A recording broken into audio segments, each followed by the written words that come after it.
பங்குனி மாதம் வரும் உத்தர நட்சத்திரமும் பௌர்ணமி தினமும் கூடி வரும் நாள்தான் பங்குனி உத்தர தினமாகும். இது தெய்வ திருமண நாளாகும். சிவன் பார்வதி, ரங்கநாதர் ரங்கநாயகி, முருகன் தெய்வானை திருமணங்கள் நடந்த நாள் பங்குனி உத்தரமாகும். வருகின்ற ஏப்ரல் 1ஆம் தேதி பங்குனி உத்தர தினமாகும். அன்றைய தினம் முருகன் கோவிலுக்கு பால்குடம், காவடி, பால் அபிஷேகம் செய்து விரதம் இருப்போர் உண்டு. காலையில் எழுந்து குளித்து முடித்த பின்பு கோவிலுக்கு சென்று இறை வழிபாடு செய்வது மிகவும் நல்லது. திருமண தடை விலகி விரைவில் திருமணம் நடக்கும் என்பதும் ஐதீகம். காரியத்தில் வெற்றி, தொழிலில் லாபம், குடும்பத்தில் மகிழ்ச்சி உண்டாகும். அன்றைய தினம் கோவிலுக்கு செல்ல இயலாதவர்கள் இதை மட்டும் செய்யுங்கள்.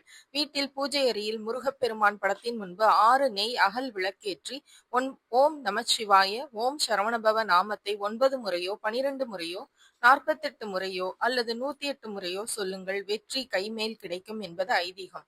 இது போன்ற ஆன்மீக செய்திகளுக்கு பத்மம் யூடியூப் சேனலை சப்ஸ்கிரைப் பண்ணுங்க, லைக் பண்ணுங்க, ஷேர் பண்ணுங்க, கமெண்ட் பண்ணுங்க. நன்றி, வணக்கம்.